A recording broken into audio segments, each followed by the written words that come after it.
Itu semua membuat kebebasan berbicara menjadi terganggu. Yang kedua, oposisi. Kita saksikan minim sekali adanya oposisi selama ini. Dan sekarang ujiannya adalah besok. Bisakah pemilu diselenggarakan dengan netralitas, dengan adil, dengan jujur? Ini ujian ketiga. Sayangnya, Presiden Joko Widodo menanggapi dengan santai dan menyatakan hal ini merupakan sebuah evaluasi karena di masa pemerintahannya tidak pernah ada pembatasan masyarakat untuk berbicara. Ya, itu sebagai evaluasi. Tetapi yang jelas kita ini kan tidak pernah melakukan pembatasan apapun dalam berbicara, dalam berpendapat. Ada yang maki-maki presiden, ada yang caci maki presiden, ada yang merendahkan presiden, ada yang menjelekan, juga biasa-biasa saja. Di Patung Kuda, di depan istana juga demo, juga hampir setiap minggu, setiap hari juga ada, juga nggak ada masalah. Apakah pernyataan Anies ini menjadi pecut bagi pemerintahan saat ini untuk memperbaiki demokrasi di Indonesia? Tim TV One mengabarkan.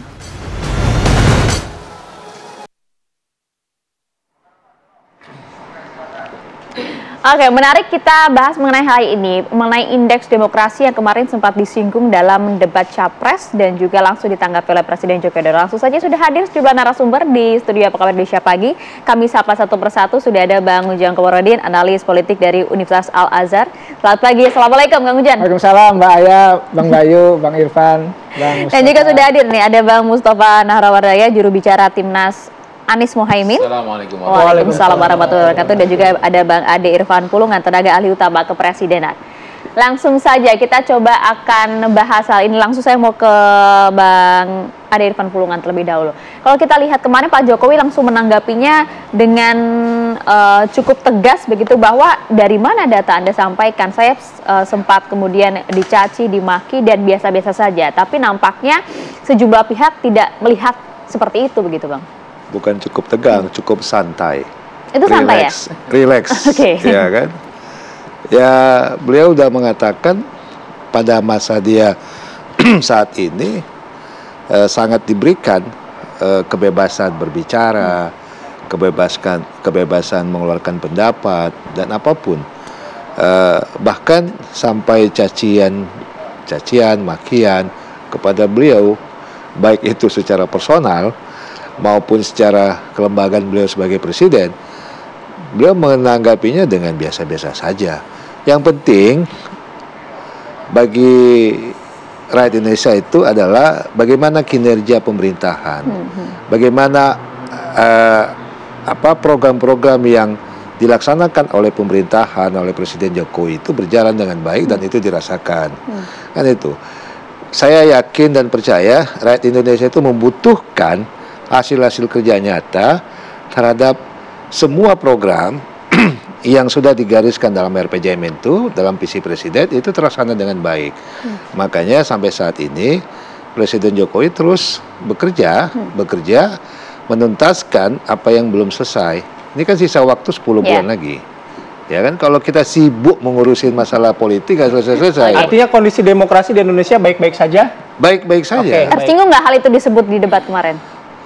Apa yang harus dipersinggungan? Itu kan konsentrasi politik, biarkan saja. Ini dimensi pemerintahan terus bekerja.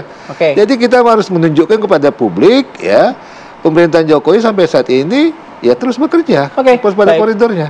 Mas Mustafa, baik-baik saja kalau misalnya melihat dari apa yang disampaikan oleh Pak Anies kemarin, memang ada catatannya gitu. Tapi kalau Pak Presiden kan bilang nggak ada yang masalah kok, baik-baik saja.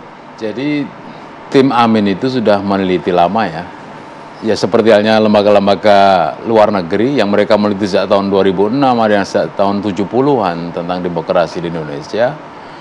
Kita tahu bahwa memang apa yang dikatakan lembaga yang ada di luar sana betul juga, Indonesia itu lagi turun ya indeks demokrasinya. Kalau kemudian Jokowi menanggapi dengan santai, ya memang Jokowi sebagai jenderal tanda petik dalam perang harus santai. Memang style Jokowi harus santai, tidak mungkin Jokowi akan saya serang, akan saya tembak, akan saya tangkap, nggak begitu. Itu memang ranahnya Jokowi harus begitu. Tapi disangkal loh semua yang disampaikan Pak Anies. Gimana? Disangkal. Ya enggak lah, lembaga-lembaga mengatakan turun kok. Memang Jokowi tahun 2021 mengatakan terbuka. Silahkan kritik saya, tingkatkan kritik saya. Tapi kalau diri kan pergi, waktu di demo pergi. Itu ciri khasnya ya.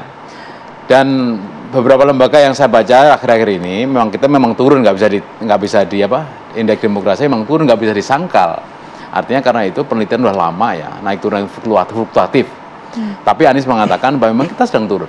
Buktinya apa? Ya banyak aktivis kita ditangkapin kok. Pak Jokowi meskipun santai mengatakan bahwa silahkan kritik saya, nggak akan ditangkap, misalkan seperti itu. Tapi faktanya coba siapa, Dendi Laksono, kemudian siapa, Badudu, Fathia, Aris Azhar, banyak daftarnya kalau saya mau keluarkan. Apalagi tahun 2019 kan Pak Jokowi pada kampanye terakhir di Jogja kan mengatakan selama ini saya diam, tapi mulai hari ini barang siapa yang bla bla akan saya lawan. Wah, itulah hasilnya keluar saat itu.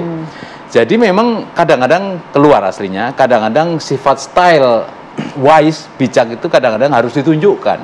Tetapi faktanya ya kita bisa melihat sendiri di media massa bagaimana banyak ya aktivis demokrasi kita yang terpaksa harus berurusan dengan aparat. Kalau Jokowinya enggak sih. Okay. Tapi kan ini kan rezim kan, enggak mungkin Pak Jokowi sendiri. Ya, seperti itu. Itu Bang Irfan, ada bukti-buktinya.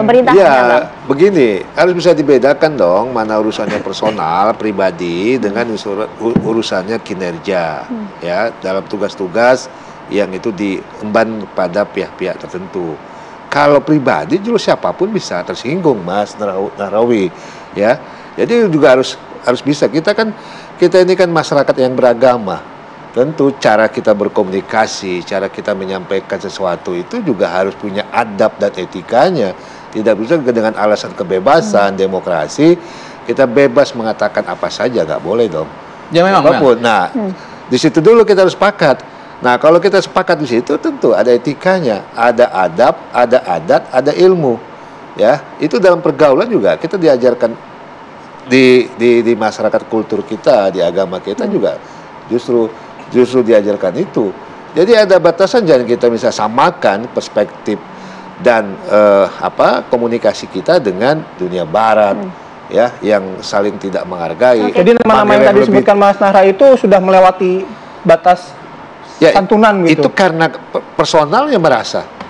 Ya silakan dong. Kita kan nggak bisa juga menghalang-halangi orang secara personal, ya kan? Misalnya nanti kalau ketika dia merasa dilecehkan, ya wajar. Bang Nahra. Kalau secara personal kita ngukurnya susah ya, karena kasus-kasus yang katakanlah ya, ini misalkan mengkritik di Papua atau tambang, ya, ini kan nggak bisa kita katakan bahwa itu pribadi. Bagaimana mungkin Aris Azhar mengkritik pribadi? Oh, enggak juga. Bagaimana dengan Mas Dendi Laksono yang juga ditangkap karena mengkritik tentang HAM di Papua? Kan enggak pribadi. Masyarakat tahu itu. Mas Dendi kurang apa? Badudu kurang apa? Enggak pribadi itu. Kalau pribadi yang lapor tentu pribadi dong. Ini yang lapor orang lain kok, lembaga-lembaga yang melaporkan kok. Pak Jokowi apa pernah lapor polisi? Enggak pernah. Tapi nyatanya kan pada masuk penjara. Ini kan rezim, enggak mungkin pribadi. Ya kan, kalau pribadi pasti yang lapor pribadi lah. Kan tidak ke Pak Jokowi kan? Apanya itu? Kan tidak yang sedang kita bahas ini adalah kekuasaan itu melekat, tidak mungkin ya. Kekuasaan melekat itu. Jadi nggak mungkin pribadi Pak Jokowi. Ada sangkut paut kekuasaan pasti. Ya ada namanya rezim, makanya nggak mungkin pribadi. Oke, baik. Oke. Saya ke Kang Ujang dulu. Kang Ujang sebenarnya suasana dua versi yang berbeda, tapi kondisinya sebenarnya bagaimana kondisi demokrasi Indonesia? Kalau kita melihat dari statementnya Pak Anies kan ada indeks demokrasi yang diukur juga kan? Data Anda, Bang. Data-datanya. Kemarin malam saya membedah ya indeks demokrasi Indonesia di TV One, ada tabel-tabel. Memang turun, tetapi dalam konteks saya melihat perkembangannya, saya 7 tahun terakhir lah jadi pengamat itu sangat bebas. Dalam konteks saya mengkritisi sangat keras gitu. Itu ada poin di mana freedom of speech juga ada, tetapi ada juga di mana masyarakat juga takut, ada juga. Jadi oleh karena itu yang mungkin kalau saya kelas menengah ke atas karena basicnya dosen ya, maka ya sangat mungkin karena argumen juga ada, data juga ada, kita sangat enak untuk mengkritisi jalannya pemerintah. Tapi masyarakat yang mungkin mohon maaf basic pendidikannya kurang, lalu main di media sosial ya kan, lalu mengkritik, ya ada juga mereka ketakutan itu. Nah, ketakutan itu berdasar dari mana Kang Ujang? Ya mungkin begini, ini kan soal kalau saya melihat ya basisnya ada basis mengkritik secara objektif, ada basis juga dukung-mendukung. Ya biasanya yang basis dukung-mendukung inilah yang menjadi persoalan. Nah di sini nanti ada mohon maaf ejekan, ada serangan dan lain sebagainya. Ini yang membuat katakanlah mohon maaf pihak penegak hukum lain sebagainya yang menjerat dengan pasal tertentu gitu loh. Ini yang menjadi persoalan. Oleh karena itu kita harus dudukkan demokrasi dalam tempatnya gitu. Dalam skala tertentu saya meyakini demokrasi kita masih jalan. Tetapi dalam konteks yang lain tadi indeks kita memang turun. Oleh karena itu saya meyakini kan gini, demokrasi tidak ada yang sempurna. Kita ini masih dalam proses transisi menuju demokrasi, belum demokrasi. Nah dalam perjalanannya pasti banyak masalah, banyak persoalan. Nah ini harus kita sempurnakan, kita jalankan. Maka ukuran yang baik dalam demokrasi ya hukum, bagaimana hukum kita jalan atau tidak. Yang kedua, bagaimana misalkan demokrasi dinilai baik atau tidak ya lihat apa namanya kepuasan terhadap pemerintah seperti apa. Itu juga menjadi indikator bahwa demokrasi baik atau tidak. Kalau saat ini Anda melihat seperti apa? Saya melihat begini, ini tentu pandangan saya sebagai pengamat, sebagai dosen yang tentu masih subjektif ya, walaupun saya berusaha untuk seobjektif mungkin. Nah, saya melihat dalam diri saya gitu ya, selama saya mengkritisi ya ada sih orang yang memaki gitu di media sosial, dan itu biasa. Karena sejatinya tadi kalau kita sepakat berdemokrasi, bahwa ya kita sepakat berbeda, apapun itu.